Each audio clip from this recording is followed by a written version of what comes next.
Ang problema dyan kay Yana, grabe naman sa pag overconsumption sa makeup tsaka skincare. Alam niyo po ba meron po yung 18 steps ng skincare bago matulog? Ano ba normal? 18 Parang steps? triste. 18 steps. Bago matulog. Ako po sabon-sabon lang eh.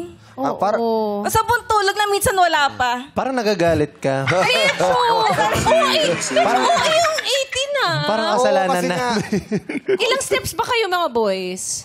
Ako, 1 to 2. Pagkatapos sabon, moisturizer na. Oo, ganyan kami mga born beautiful. Ano na? Ikaw, Kuya Ogie, ilang steps sa'yo? Basta ginagamit ko Vice Ganda Cosmetic.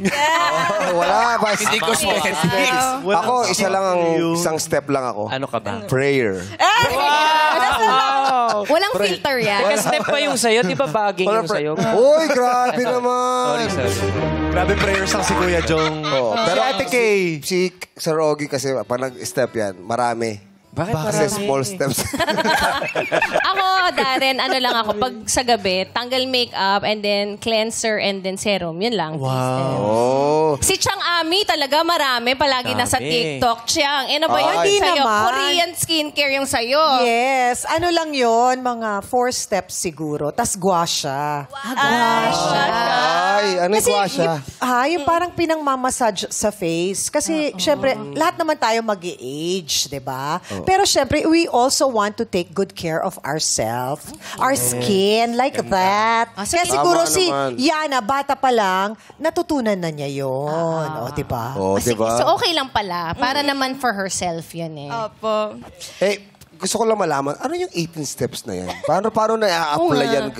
May Diba yan, astringent ha? dyan.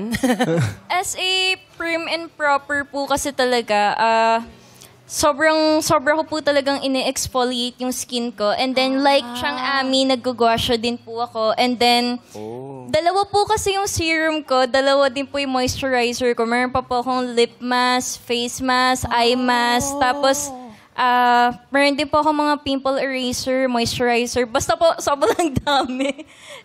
Grabe, Dami. no? Yung pimple eraser, parang yung sticker ngayon, ano? Yung bang uso? Ano po, yung gamit ko po sa akin po is cream.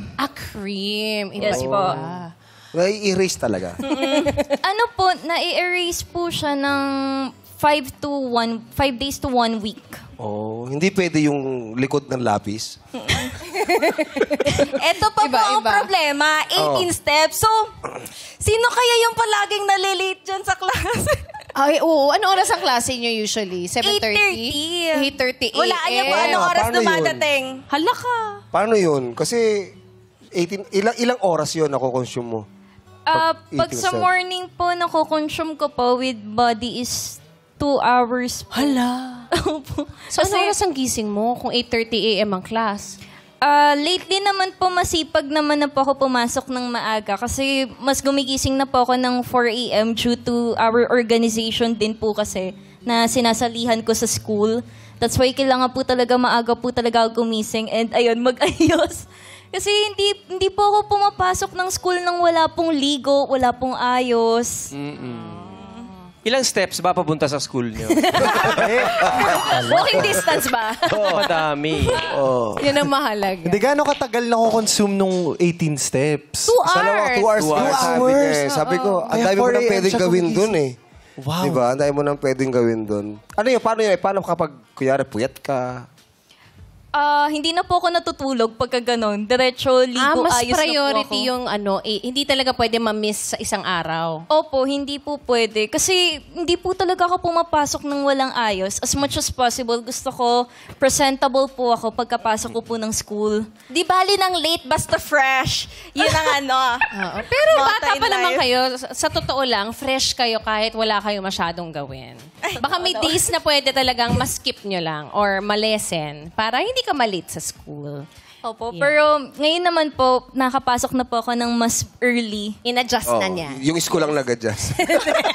Lumapit sa kanila. Ayan.